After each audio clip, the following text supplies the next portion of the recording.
Señor presidente, muchas gracias. Antes que nada quería agradecerle la gestión que hizo su gobierno junto con el gobierno de los Estados Unidos para liberarnos después de que el dictador Nicolás Maduro nos detuviera en Venezuela. Todavía no nos regresan nuestros equipos ni la entrevista. Yo sé que usted no le quiere llamar dictadura a Venezuela, pero nosotros lo vivimos en carne propia. Pero estoy aquí no para hablar de Venezuela, sino para hablar de México y le tengo dos preguntas. La primera es que a nivel de criminalidad las cosas no han cambiado en México, señor presidente. Durante sus primeros 3 meses asesinaron a 8,524 mexicanos. Si continúan las cifras igual, el 2019 va a ser el año más sangriento y violento en la historia moderna de México. Qué bueno que trajo a miembros de la futura Guardia Nacional. Veo demasiados militares para una Guardia Civil, pero qué bueno que los trajo, porque para que ellos den resultados faltan muchos años. Así que la pregunta es, ¿qué va a hacer a corto plazo para que no maten a tantos mexicanos y para que México no siga siendo uno de los países más peligrosos del mundo para ejercer el periodismo? Entre paréntesis, no ayuda que usted desacredite a los periodistas, señor presidente, o que pida que un medio revele sus fuentes. Eso es un ataque a la libertad de prensa. Si usted hubiera dado a conocer la carta al rey de España, Reforma no hubiera tenido que filtrar o buscar fuentes confidenciales. Pero la pregunta central es, ¿qué hacer para que ahora no maten a tantos mexicanos? Estamos trabajando todos los días, Jorge, como nunca. Antes los presidentes no se levantaban temprano para atender el principal problema, que es el de la inseguridad y de la violencia. Yo desde que tomé posición,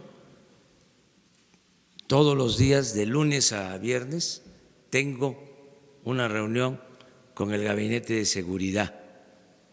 Todos los días, de 6 de la mañana a 7 de la mañana. Y yo personalmente recibo el reporte de lo que sucede en todo el país, de los delitos que se cometen en todo el país. No había, porque esto no se dice, ni siquiera una estadística confiable diaria de los delitos cometidos en el país. Los presidentes no se hacían cargo de este tema, delegaban solamente que se presentara un asunto grave y desgraciadamente pues eso era casi del diario, le pasaban al presidente en turno una tarjeta para informarle. Ahora ya no es así. Heredamos… Muy violento, señor presidente. Ese es el problema, que si sigue así el 2019 va a ser terrible. Sí. El peor año que recordemos. Sí, hemos controlado la situación según nuestros datos. Los datos que yo tengo dicen otra cosa, no están controlando, al contrario, siguen muriendo muchos mexicanos. Sí, nos dejaron un país con mucha violencia porque había impunidad y mucha corrupción que ya no hay. Aparte de atender el asunto… Impunidad sigue habiendo, los feminicidios, los asesinatos a 6 periodistas durante su gobierno. Estamos nosotros atendiendo este tema, Jorge. No había ni siquiera elementos para garantizar la seguridad pública, porque no podía el Ejército ni la Marina atender por ley, no estaban facultados para actuar en materia de seguridad pública. Vamos nosotros a resolver el problema. Ya no se está siguiendo la misma estrategia, una estrategia equivocada. Desde hace más de 10 años, 2 sexenios, se pensaba enfrentar la violencia con la violencia. Los gobiernos estaban dedicados a saquear, a robar y no representaban al pueblo. Se abandonó el campo, no se crearon empleos, se alentó la migración, se abandonó a los jóvenes, imperó la corrupción. Te voy a dar un dato. Creció la violencia al mismo tiempo que creció la corrupción. En el último reporte de Transparencia Internacional, México ocupó el lugar 136 en el mundo en corrupción.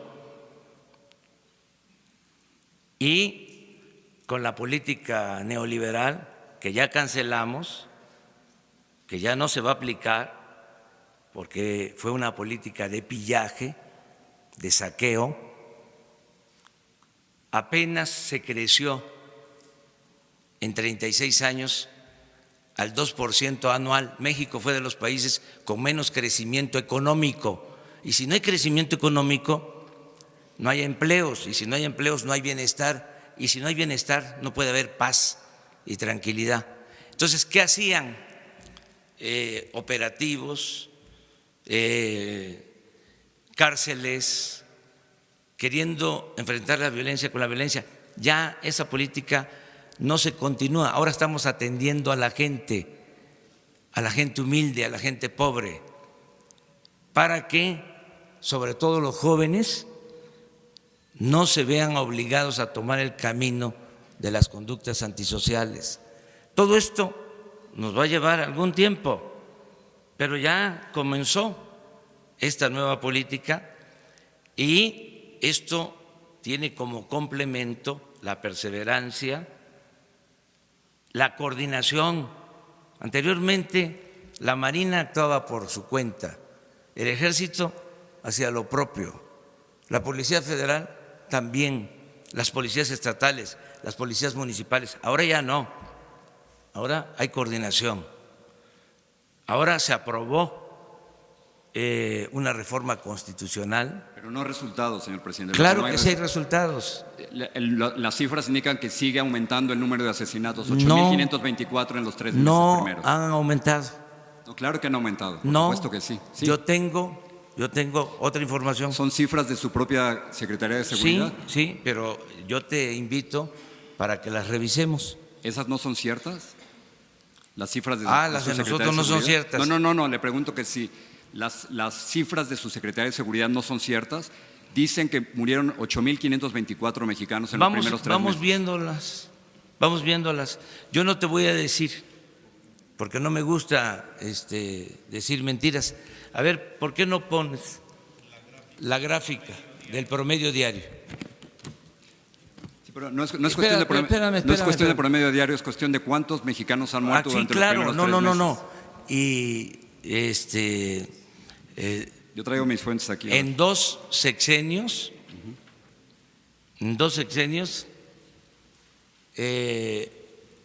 perdieron la vida desde que un presidente declaró la guerra al narcotráfico y le pegó un garrotazo a lo tonto al avispero, alrededor de 250,000 mexicanos. Sí, pero yo digo de su gobierno. En diciembre murieron 2.875, en enero murieron 2.853 mexicanos, en febrero murieron 2.796 y sigue así, va a ser el más violento de la historia moderna de México. Ahí está, mira ese recuadro.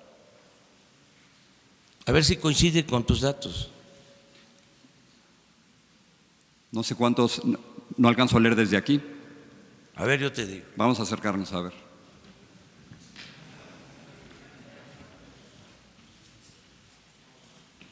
Promedio diario. Es que no lo oyen aquí. Promedio diario.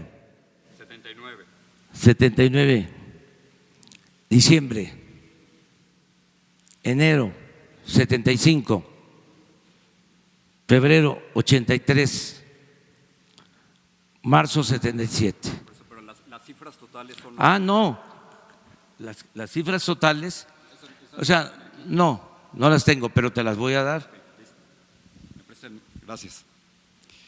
¿Saltamos a la otra pregunta o no? Sí, pero no termino todavía. No estoy diciendo, que quede claro, que está resuelto el problema. Lo que estoy diciendo es que hemos mantenido los niveles que existían anteriormente, o se revirtió la tendencia que traíamos sobre el delito de homicidios. Es ahí donde no coincidimos. Yo no veo ninguna que se ha revertido absolutamente nada. Sí, pero vamos poco a poco y mi compromiso es que van a bajar los homicidios. Ya lo hice cuando fui jefe de gobierno en la Ciudad de México. Cuando llegué eran 3 homicidios diarios y dejé un promedio de 1.8, bajé 30% los homicidios cuando fui jefe de gobierno en la ciudad. Es lo que aspiro ahora, es el compromiso que tengo. Entonces, vamos a resolver esto. En cuanto a lo que dices del Reforma, yo creo que garantizando la libertad de expresión, sin censura, no hacer lo que se hacía anteriormente, cuando el Reforma protegía a gobiernos del periodo neoliberal, que protegió a Salinas, que protegió a Zedillo y a todos, y que incluso tengo pruebas de que ayudó a legitimar el fraude electoral del 2006 y apoyó mi desafuero, porque es un partido, sí, es un partido, es un periódico conservador. ¿Sí? Pero independientemente de esa postura conservadora, cuyo distintivo es la hipocresía, independientemente de eso, siempre se les va a garantizar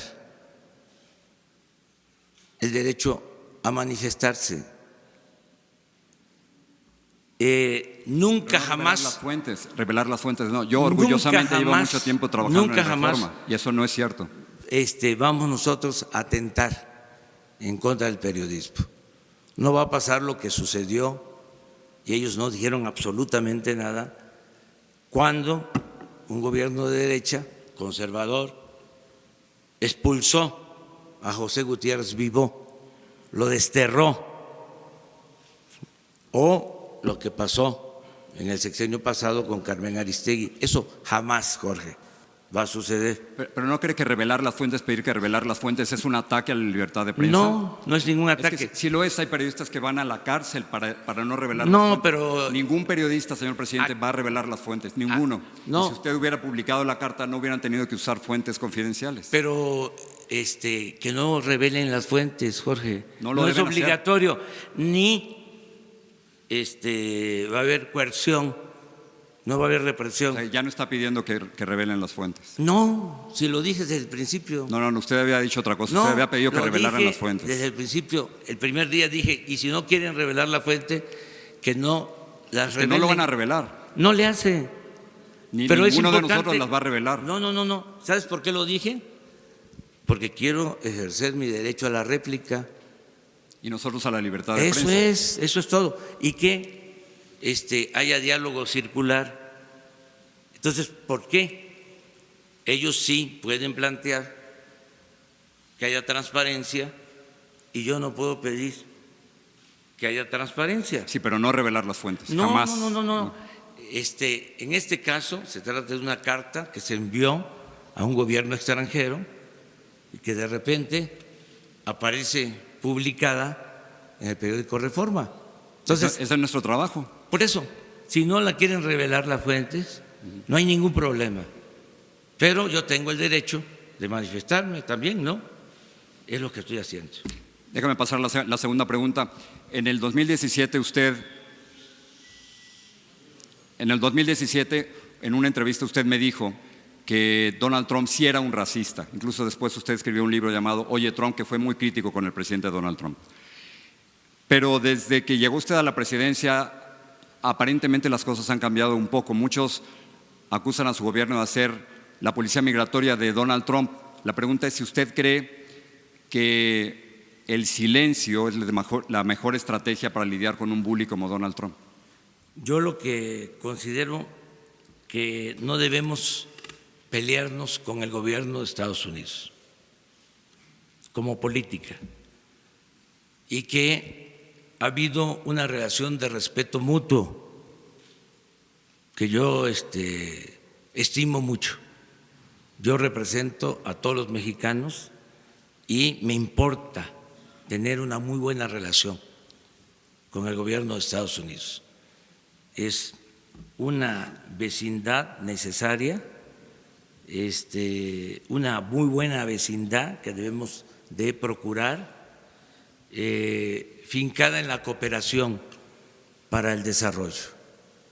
Y no voy a caer en ninguna provocación, no me voy a enganchar en un debate con el presidente de Estados Unidos cuando tenemos en Estados Unidos 24 millones de mexicanos, 12 millones que nacieron en México y 12 millones de padres mexicanos. Entonces, voy a actuar de manera responsable.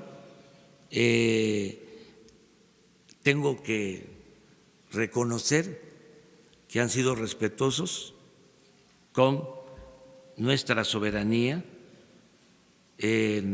Cuando se negoció el Tratado de Libre Comercio y el gobierno anterior y el gobierno de Estados Unidos, el gobierno actual, querían establecer un capítulo de energía que comprometían nuestra soberanía en el manejo del petróleo, dijimos no. Y se rompieron las pláticas y después de un tiempo se restablecieron las pláticas y se aceptó nuestra propuesta para que México siga siendo un país libre, soberano en esta materia y en todo. Pero esto implica también una actitud de parte nuestra responsable y el que no nos peleemos sin ton ni son con el gobierno de Estados Unidos lo aprueba la mayoría de los mexicanos. Quienes quisieran que nos peleáramos son nuestros adversarios. Acabo de estar hace poco en Poza Rica, Veracruz, y en un mitin pregunté a la gente, ¿quieren que le conteste al presidente Donald Trump o que actuemos con prudencia? Por unanimidad, habían como 3,000, como 5,000 personas, todos levantaron la mano para decir prudencia. Y esos son mis asesores. Yo escucho mucho a la gente todos los días, porque muchas veces los expertos se equivocan. Y se equivocan, entre otras cosas, porque no recogen los sentimientos de la gente, teorizan demasiado o tienen prejuicios ideológicos. Lo que hay en el fondo, Jorge, en México y en otras partes, que además no debe por qué considerarse un defecto o algo que afecte a la vida pública, lo que hay en el fondo es que son posturas distintas. O sea, ya no hablemos de capitalismo, socialismo, de fascismo, de neoliberalismo. Hablemos de que siempre han habido dos posturas, dos corrientes de pensamiento, el pensamiento conservador y el pensamiento liberal. No hablemos de derecha o de izquierda. Sí, hay en México un partido, o sea, no formal, real, que es el Partido Conservador, y existe afortunadamente un partido liberal. Entonces, los del Reforma y otros grupos, con todo su derecho, pertenecen al Partido Conservador. En apariencia se presentan como liberales, pero no lo son. Entonces, sí tenemos esta discrepancia, pero es bueno el debate, la pluralidad, el que podamos ventilar estas cosas. Esto es la democracia. En las dictaduras es un pensamiento único, no se puede expresar nada, se limita la libertad o todas las libertades. La democracia es esto que estamos haciendo ahora, o sea que podemos discrepar, pero nos respetamos y esto es sano para la vida pública del país y nos da muchísimo gusto que estés tú aquí. Gracias.